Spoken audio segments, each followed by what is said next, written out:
How's it going, everybody? Brandon from the Manga Guys here, today to review One Piece Chapter 812, Capone Gang Ben. Woo! This chapter was so good. Before we get into that, I want to say one thing. There has been a huge gap in content. I am so sorry about that. The reason is my friends and I, the other Manga Guys who you haven't seen yet, have been working on a video, a top 20 video. I'm not going to say what it is yet. It's going to be uploaded by this weekend. It is without a doubt the most work that's been put into a video that is going to be on the channel, so that's why it's been taking a while. I really hope you guys like it, and hope you look forward to it. So let's get on to the chapter.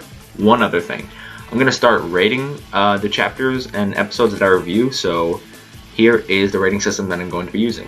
10, which is going to be rare, is going to be groundbreakingly awesome. 8 to 9 is going to be great. 6 to 7 is going to be good. 3 to 5 is going to be below average, and 0 to 2 is going to be fairy tale, because I hate fairy tale. So now, on to the review. Capone Gang Ben. Oh my god, this guy, I don't even know what my thoughts were before this chapter about this guy, and I don't care because now I have a totally different view of this guy. He's kind of a fucking boss. Not gonna lie, he's a fucking boss.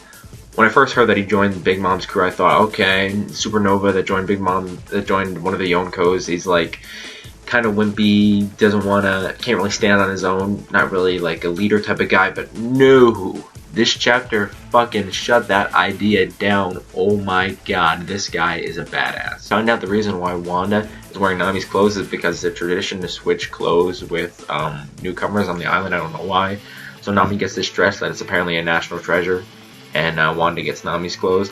And Sanji, bro, I know you're thirsty for women. I know. I like girls too. I like girls. And if you like guys and you're a guy, that's fine. But Sanji hitting on the minks, it was kind of disturbing for me. I don't know why, just the fact that they were of a different species and race, not race, species, is just, it's kind of pushing it, Sanji. You could be thirsty, but I don't know, it just did something didn't sit right with me there. It just felt weird. And then he sees Nami in the dress, which is very revealing, by the way. And just look at his face. That is a face of a man who has been denied any type of female interaction his entire life. Poor guy gets sent to an island of cross-dressers for 2 years. He needs a girlfriend. And later in this chapter, there's some stuff that could be potentially really good or could be potentially awful for Sanji. You see Caesar Clown and Chopper working on cures for people who got poisoned, and Caesar Clown doesn't like helping these people because he doesn't like being a good guy.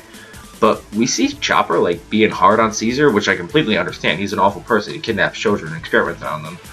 But whenever we see Chopper and Caesar interact, Chopper's kind of a dick to him. Like, out of his way to be a dick to him. Like, that's, you guys know that's not Chopper's personality. So it's kind of strange that Chopper is still holding a grudge against this guy. Maybe it's because he's kind of a doctor and knows his way around medicine that Chopper doesn't like him so much because he used it for evil purposes.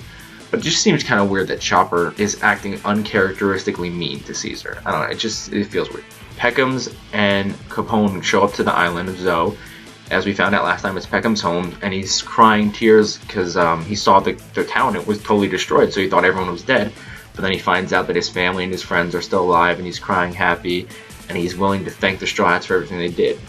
Now, Capone's got something different on his mind, but we'll get to that in 1 second. Caesar Clown sees them, and he's like, they're here to get me, I don't want to be taken. So he's like, Sanji, me and you can assassinate those guys. And Sanji's like, I don't have any use for it anymore. They were keeping him as a trump card for Doflamingo. Now that he's been defeated, you know, why do they really need Caesar around? Nobody likes him. Sanji even says, I don't consider you a friend in this chapter, which is completely understandable. So, I don't know what they should do with Caesar. I feel like they could give him Big Mom, but I don't know, I feel like he's more useful because if you think about it, Caesar Clown, besides Vegapunk, is probably I want to say smartest, but he's a very smart character. Like, I know he acts like a fool and he's treated like an idiot around the Straw Hats, but he was second to Vegapunk. He was his assistant.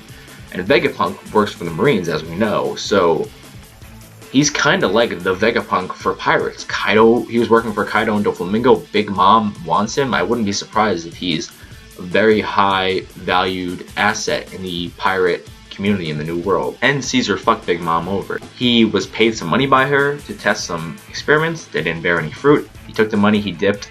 So he is very afraid of Big Mom and his people right now, and rightfully so. Sanji and Brook go down to confront Capone and... Sorry about that, that's my cat. Sanji and Brook go down to confront Capone and Peckham's.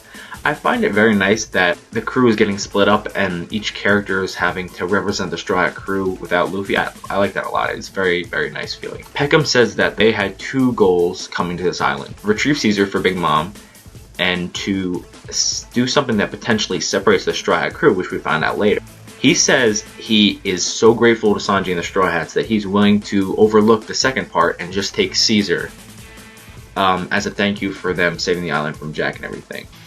And Capone just does not fly with him. He goes, "How naive can you be? What are you doing?" And then Peckham just goes, "Oh, shut up, newbie."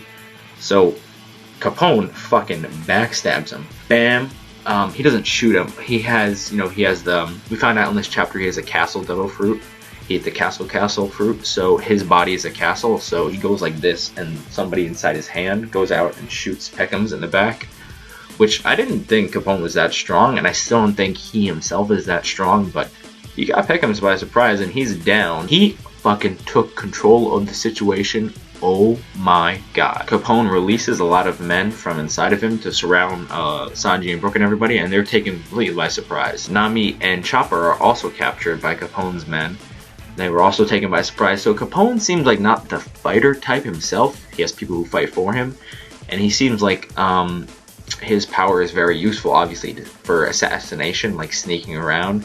Because if you infiltrate an enemy base, you invite as a guest, and you're just Capone, you could have a whole fucking army inside you, and they think it's just you, so they're not afraid. And then you release all your people, and like, they're fucked. So he definitely has a great element of surprise, Devil Fruit. I don't know how great it would be in one-on-one combat versus a strong guy if the people inside you aren't that strong. But he has a good element of surprise Devil Fruit. He's a very crafty guy too. He says when they have Sanji, Brook, Nami, and Chopper there inside their circle of men, he says, "Caesar, get your ass down here." And Caesar starts flying away, or he's in the sky or something. And he goes, "We'll shoot you with our Kairoseki or sea stone bullets." Caesar, the fucking retard that he is, I don't like that word, sorry, the idiot that he is, plops down on the ground and says, don't shoot, I'm here." And he goes, just kidding, we don't have sea stone bullets, but we have a sea stone spear. For the genius Caesar is, he has no common sense. And Capone is very tricky and sneaky, as a mobster should be. Him lying about having sea stone bullets makes me think that there is such a thing as sea stone bullets. I don't think we've seen them before. Like maybe in like a movie or some kind of non-canon material, they had enemies with sea stone bullets, but I don't think we've ever seen sea stone bullets in the actual canon manga. If we have, someone please correct me on that. It makes me think that there are such things as sea stone bullets, and they're very hard to come by, because if you have Smoker has a jute that has sea stone at the end, or like this guy in Capone's crew has a sea stone spear, but with bullets you only get one use, so that's why it seems like it'd be harder to come by. Capone invites everyone inside of him. I know that sounds weird, but that's what happens. Everyone is put in what I'm guessing is sea stone shackles beside Sanji. He's sitting at a dinner table, and this is where it gets a little weird. Capone appears inside of himself, so I guess there's more to his power than what we first thought. That's pretty cool. I'm gonna give him credit. That's cool. He's inviting Sanji to a tea party, Big Mom's, and the main event this time around is a wedding. The wedding is between the third son of the Vinsmoke family, Sanji, and the 35th daughter of the Linlin family, or the Charlotte family, Purin. Sanji's getting married, folks. I just want to say that when Sanji gets the news, he has a cigarette in his mouth, it drops. That is a first, I'm pretty sure. So that just shows you the seriousness of the situation. It is crazy. This chapter was a curveball that Oda threw us, and I'm so happy he did. It made everything so much more interesting. This is all if this information we're getting from Capone is true, first of all, which I highly doubt it's false. We're going to go with it's true. This means Sanji's not an only child, he has he has two brothers, he's the third son. He comes from some type of royalty, because this is an arranged marriage that's going to happen. And the way they're announcing his name, like the third son of the Vinsmoke family, that sounds very high class. We learned Sanji's last name. As you know, everyone on the crew, Usopp, Nami, and Sanji are the only ones that don't have full names. So we might have just gotten Sanji's full name.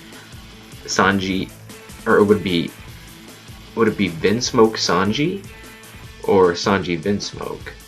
I think since it's Japanese, it'd be Vinsmoke Sanji, but in English, it would be Sanji Vinsmoke. I'm not sure about that. Does this mean that we're going to get other Nami and Usopp's last names in the future? Maybe, that'd be cool, because I always thought it was weird that just those three didn't have full names, they only had first names. I don't know, that just always bothered me a lot for some reason. This leads us in a totally different direction than what everybody was thinking we were going to go in.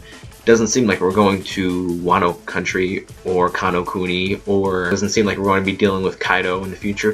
It seems like the next big thing is related to Big Mom. We don't know if it's a Rescue Sanji arc, or let's all go celebrate Sanji's wedding arc. We just know it has something to do with Big Mom. That'd be funny, right? They all were like, Sanji had the best men. Luffy and everybody is, oh my god, that'd be hilarious. Final thoughts, I just want to say this.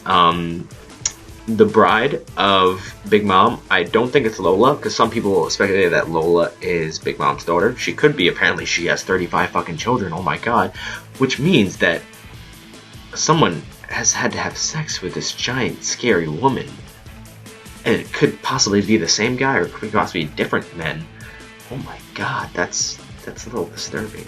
And how old is she? When did she have her first kid? There's too many questions. Oh my god, I need to stop. Oh yeah, I was going to say that the girl Purin, I think that's how you pronounce it, I'm just guessing, might be the three-eyed lady we saw with Big Mom back when she was first introduced at the end of Fishman Island. It could be her, or that could just be some random girl. I don't know. I'm just saying that.